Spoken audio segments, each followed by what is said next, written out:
رخ کریں گے فیصل آباد کا، جہاں پر اس وقت رانا ثناء اللہ میڈیا کے نمائندوں سے گفتگو کر رہے ہیں۔ کو بھی اور شہریوں کو بھی اور آپ سب کو بھی ان انیشیٹوز کے اوپر جو ہے وہ مبارکباد پیش کرتا ہوں، اور حکومت پنجاب اور وزیر اعلیٰ پنجاب کا ہم سب جتنے بھی یہاں پہ پبلک ریپریزنٹیوز میرے ساتھ کھڑے ہیں، وزیر مملکت حاجی اکرم انصاری صاحب کھڑے ہیں، ہم سب ان کا شکریہ ادا کرتے ہیں۔ رانا صاحب، اسپیکر قومی اسمبلی کے بعد ڈپٹی چیئرمین سینٹ عبدالغفور حیدری صاحب نے بھی کہا کہ میں حکومت کو اور اسمبلی کو اپنا مدت پوری کرتا نہیں دیکھ رہا، تو اس حوالے سے کیا کہنا ہے آپ کا؟ اور جو بلوچستان میں نون لیگ کی حکومت مشکلات کا شکار ہے، اس حوالے سے بھی بتا دیں کیا ہے حکمت عملی آپ کا؟ دیکھیں، جہاں تک حکومت کے مشکلات کا شکار ہونے کا معاملہ ہے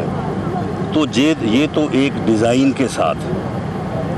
ایک منصوبہ بندی کے ساتھ، یہ کوئی آج کی بات نہیں ہے، یہ 4.5 سال ہو گئے ہیں، بلکہ 4.25 سال ہو گئے ہیں۔ ہر وقت جو ہے کسی نہ کسی مشکل کو کھڑا رکھا گیا، ہر وقت یہ کوشش کی گئی کہ سیاسی عدم استحکام ہو،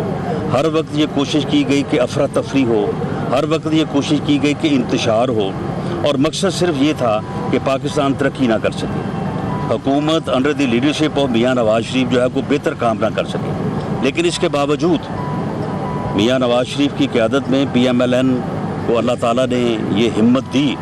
کہ ہم نے نہ صرف لوڈ شیڈنگ کا خاتمہ کیا ہے، بلکہ دہشت گردی کو بھی اگر 100% نہیں تو 75-80% جو ہے اس کو ختم کیا ہے، اس کو کم کیا ہے، اور اسی طرح سے گیس کی لوڈ شیڈنگ جو ہے وہ ختم ہوئی ہے، اور سی پیک کا منصوبہ جو ہے وہ ریئلائز ہوا ہے، موٹر ویز بنی ہیں، بجلی کے پروجیکٹس بنے ہیں، اور اکانومی جو ہے وہ بہتر ہوئی ہے۔ تو یہ سارا کچھ جو ہے یہ انہی خبروں کے درمیان ہوا ہے۔ جو روز یہ خبر آتی ہے کہ جی بس جی بڑی مشکلات ہیں، بس جی یہ ہفتے 10 دن کی بات ہے، یہ بس مارچ تک کی بات ہے، یہ سپٹمبر تک کی بات ہے، تو بہرحال یہ قوتیں جو ہیں یہ اس وقت پوری طرح سے ایکسپوز ہو چکی ہیں۔ پاکستان کے عوام، فیصل آباد کے بھی اور پاکستان کے بھی، پنجاب کے عوام انشاءاللہ 2018 کے الیکشن میں یہ فیصلہ کریں گے کہ وہ اپنے ووٹ کی طاقت سے ان انتشار، عدم استحکام اور افراتفری پیدا کرنے والی قوتوں کا ساتھ دیتے ہیں، یا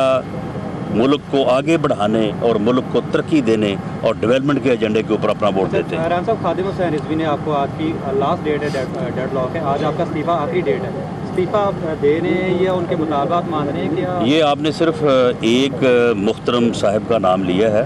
اس قسم کی ڈیڈ لائنیں جو ہیں وہ تو کئی طرف سے جو ہے وہ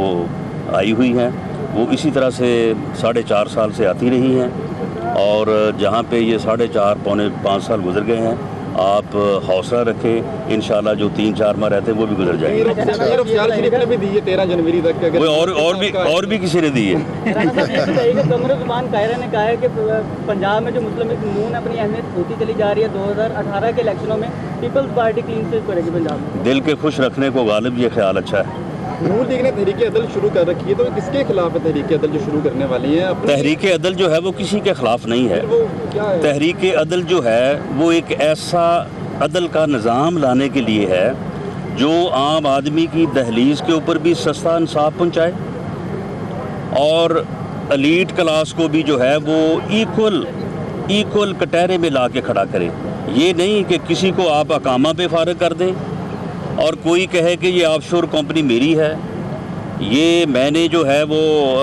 اس میں یہ لاکھوں کروڑوں پاؤنڈ کا جو ہے وہ کاروبار بھی کیا ہے، اور اس میں نے ٹیکس بچایا ہے۔ اور ایک جگہ پہ جہانگیر ترین کو آپ کہیں کہ کیونکہ تم بینیفیشل اونر تھے لہٰذا تمہیں جو ہے وہ نااہل کرتے ہیں ہم، کیونکہ اسے نااہل کرنا جو ہے وہ شاید ضرورت تھی،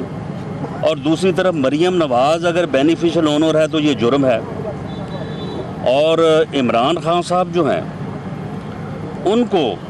کہا گیا کہ ٹھیک ہے آپ بینیفیشل اونر ہیں لیکن آپ ڈائریکٹر تو نہیں ہے نا، تو اس لیے آپ تو صادق الامین ہیں، اور اس نے صادق الامین کی جو ڈیفینیشن جو ہے وہ قوم کے سامنے ثابت کی ہے۔ اب میں سمجھتا ہوں کہ صادق اور امین کہنے والوں کے لیے بھی جو ہے وہ لمحہ فکری ہے، یعنی آپ یہ دیکھیں کہ روحانیت جو ہے وہ ہمیشہ غالب آتی ہے۔ ایک ایسا گھر جس میں روحانیت تھی، اور یہ صاحب بھی روحانیت کی تلاش میں وہاں پہ گئے، لیکن وہاں پہ جا کے شیطانیت غالب کر دی. یعنی یہ کتنا لمحہ فکریہ ہے پوری قوم کے لیے کہ ایک آدمی جو ہے وہ ایک روحانیت والے گھر روحانیت حاصل کرنے کے لیے جاتا ہے لیکن اپنے اندر کی شیطانیت جو ہے وہاں پہ جا کے نافذ کر دیتا ہے. یعنی ہمیں اس بات پہ اعتراض نہیں ہے کہ انہوں نے دوسری یا تیسری شادی کیوں کی, وہ ٹھیک ہے, شریعت میں اجازت ہے اور اس اجازت کے مطابق وہ کر سکتا ہے. لیکن ہمیں یہ اعتراض ہے کہ بھئی ایک بستہ گھر, خاوند ہے, بیوی ہے, 5 بچے ہیں, بیٹیوں کی شادی ہوئی ہے, وہ بھئی تمہارا جانا ہی اس گھر میں جو ہے وہ ان کا جو ہے وہ ان کی بدقسمتی اور ان کے مقدر کا شر ٹھہرا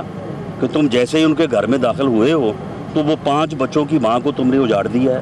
اس نے اپنے خاوند سے طلاق لے لی ہے اور اب تم کہتے ہو کہ جی میں نے تو صرف پیشکش بھیجی ہے. یعنی یہ سارا انتظام مکمل کر کے اب تم نے پیشکش جو ہے وہ بھیجی ہے. تو معاملہ یہ ہے کہ یہ بات جو ہے ایک ایسا بے شرم انسان جو ہے کیا وہ کسی قوم کی جو ہے وہ قیادت کر سکتا ہے؟ اور اسی انسان نے 4.5 سال ہو گئے ہیں, 4.5 سال اس ملک میں عدم استحکام, اس ملک میں افراتفری, اس ملک میں انتشار کا ایجنڈا جو ہے یہ نافذ کرنے کے اوپر تلا ہوا ہے اور مقصد صرف یہ ہے کہ جی یہ ملک جو ہے یہ ترقی نہ کرے, ملک جو ہے وہ آگے نہ بڑھے. میاں نواز شریف یعنی وہ ایسا لیڈر اور انسان ہے کہ اس نے کبھی اس کے خلاف بھی جو ہے وہ اس کی باتوں کا بھی کبھی جواب نہیں دیا. میں سمجھتا ہوں کہ یہ اللہ تعالیٰ کی لاٹھی جو ہے وہ بے آواز ہوتی ہے, یہ اس کا صبر ہے جو اس کے اوپر پڑا ہے. سر تحریک عدل ایک تو بتا دیں کہ نون لیگ کی جانب سے جو شروع ہوئی ہے یہ کس کے خلاف کی جا رہی ہے, عدلیہ کے خلاف کی جا رہی ہے اور کیوں کی جا رہی ہے؟ نہیں, یہ کسی کے خلاف نہیں کی جا رہی, یہ عوام کو عدل کی فراہمی کے لیے. آپ دیکھیں نا, اگر موجودہ جو نظام عدل ہے اگر وہ مطلوبہ رزلٹس نہیں دے رہا, جو کہ نہیں دے رہا, آپ کے علم میں ہے نا کہ کس طرح سے جو ہے وہ دادا کیس کرے اور پوتا جو ہے وہ تاریخیں بھگتے, اور اس طرح کی جو مثالیں ہیں. جج چھوڑیں جی, آپ وکیل کرنے کی ضرورت نہیں ہے, آپ جج ہی کر لیں. یعنی یہ وہ ضرب المثل ہیں جو ہر آدمی کے جو ہے وہ خاص و عام کے زد زبان ہیں. تو جب ایک نظام عدل جو ہے یہ فرسودہ ہے, یہ ڈلیور نہیں کر رہا, تو اس نظام عدل کے خلاف یہ تحریک ہے اور ایک ایسا